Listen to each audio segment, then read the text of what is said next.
નમસ્કાર વિદ્યાર્થી મિત્રો, સ્વાગત છે તમારું આજના એક નવા વિડીયોમાં. પોસ્ટ મેટ્રિક શિષ્યવૃત્તિ યોજના જે ડિજિટલ ગુજરાત સ્કોલરશિપની અંડરમાં આવે છે એના ફોર્મ ફિલ કરવાના જે છે શરૂ થઈ ચૂક્યા છે.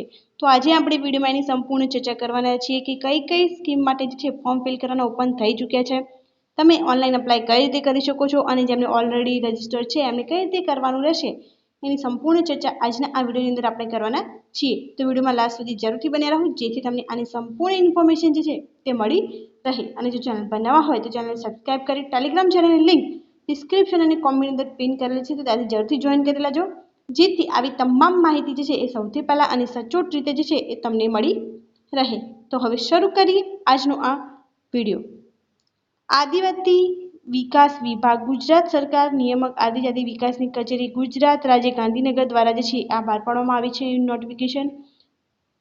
ભારત સરકાર રાજ્ય સરકારની પોસ્ટ મેટ્રિક શિષ્યવૃત્તિ સહાય યોજનાનો અમલ ઓનલાઈન કરવા બાબત નિયામક આદિજાતિ વિકાસ ગુજરાત રાજ્ય ગાંધીનગર ખાતા હસ્તકની નીચે મુજબની યોજનાઓ જે છે એ અમલ ડિજિટલ ગુજરાત પોર્ટલ મારફત કરવામાં આવ્યો છે. ગુજરાત રાજ્યની ધોરણ 11-12 ડિપ્લોમા, આઈટીઆઈ, સ્નાતક, અનુસ્નાતક, પીએચડી સુધીના સરકાર માન્ય અભ્યાસક્રમોમાં રાજ્ય તથા રાજ્ય બહાર આવેલ સરકાર માન્ય ઉચ્ચ માધ્યમિક શાળાઓ, યુનિવર્સિટીઓ, કોલેજો, આઈટીઆઈ સંસ્થાઓ અભ્યાસ કરતા અનુસૂચિત જાતિના વિદ્યાર્થીઓ કે જે રાજ્ય સરકારની એમવાયએસઆઈ મુખ્યમંત્રી યુવા સ્વાવલંબન યોજના કે અન્ય કોઈ યોજનાનો લાભ લેતા નથી તે વિદ્યાર્થીઓ પાસેથી અગાઉના વર્ષની જેમ ચાલુ શૈક્ષણિક વર્ષે પણ શિષ્યવૃત્તિ સહાય માટે ઓનલાઈન અરજી મંગાવવામાં આવે છે. તો જે એમવાયએસઆઈનો લાભ નથી લઈ રહ્યા એમને અંદર લાભ આપવામાં આવશે અને આની અંદર જે છે ધોરણ 11-12 ડિપ્લોમા, આઈટીઆઈ, સ્નાતક, અનુસ્નાતક, પીએચડી તમામ કોર્સનો આની અંદર સમાવેશ કરવામાં આવ્યો છે. ત્યારબાદ એમને એ બધી સ્કીમ્સ આપેલી છે કે આ સ્કીમ્સ જે છે શરૂ કરી દેવામાં આવી છે.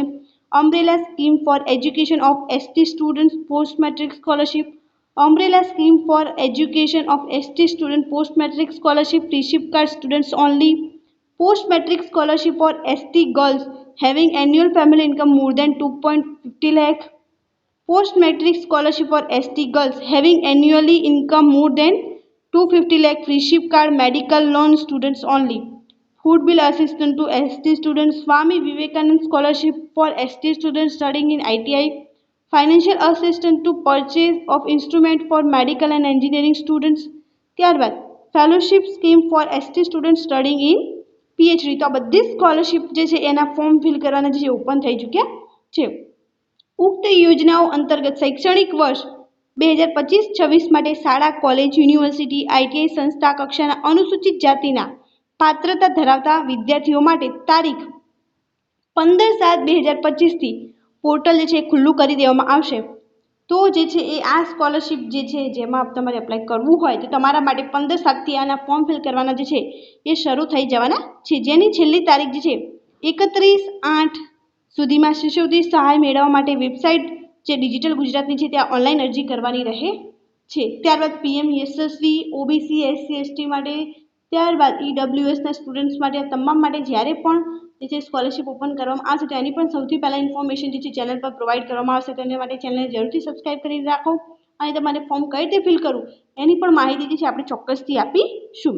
ત્યારબાદ એમને વિદ્યાર્થીઓ માટે અહીંયા ઇન્ફોર્મેશન આપેલી છે કે તમામ વિદ્યાર્થીઓ ફોર્મ ભરતા પહેલાં એમનું બેંક એકાઉન્ટ સાથે લિંક સીડિંગ એટલે કે અનેબલ ફોર ડીબીટી છે કે નહીં તેની ખાતરી કરવાની રહે છે. દરેક વિદ્યાર્થીનો મોબાઈલ નંબર આધાર સાથે લિંક કરવાનો રહેશે. વિદ્યાર્થીનું બેંક એકાઉન્ટ ને મોબાઈલ નંબર સમગ્ર અભ્યાસક્રમીય જે છે એ સેમ રાખવાનો રહે છે અને ચેન્જ કરવાનું રહેતું નથી. ત્યારબાદ બેંક એકાઉન્ટ નંબર ડોરમેટ, ઇનઓપરેટિવ કે ઇનએક્ટિવ ના થયું હોય તેનું ધ્યાન રાખવું. પીપીએફ, સુકન્યા નિધિ, જનધન એકાઉન્ટ કે એફડી એકાઉન્ટનો ઉપયોગ કરવાનો રહેશે નહીં. તમારે સેવિંગ એકાઉન્ટનો જ આની અંદર ઉપયોગ કરવાનો રહે છે. ત્યારબાદ ઉચ્ચતર માધ્યમિક શાળામાં ધોરણ 11-12 તમામ પ્રકારની કોલેજ, યુનિવર્સિટી, આઈટીઆઈ સંસ્થાઓ વગેરેની કાર્યવાહી કરવાની જે છે આ સંસ્થાઓ માટે જે છે ઇન્ફોર્મેશન આપવામાં આવેલ છે, વિદ્યાર્થી માટે જે છે એ ઇન્ફોર્મેશન નથી. તો આ સ્કોલરશિપ જે છે આટલી સ્કોલરશિપ જે છે શરૂ થઈ ગઈ છે. તો તમે ચોક્કસપણે જો તમારે અંદર ફોર્મ ફિલ કરવાનું હોય, તમે અંદર એલિજિબલ હોય તો આના માટે જે છે ચોક્કસથી ફોર્મ ફિલ કરી દેજો અને આ વિડીયો વધુથી વધુ વિદ્યાર્થી મિત્રો સુધી શેર કરો જેથી જેમને આનો લાભ લેવાનો હોય એમને આની ઇન્ફોર્મેશન મળી રહે. કેમ કે લાસ્ટમાં સર્વર ડાઉન એવા બધા બહુ ઇસ્યુ આવે છે અને જેટલું બને એટલું ઝડપી તમે ફોર્મ સબમિટ કરશો તો રિજેક્શન આવે તો તમે અંદર સુધારા વધારા પણ જે છે તે કરી શકો છો. Thank you so much for watching.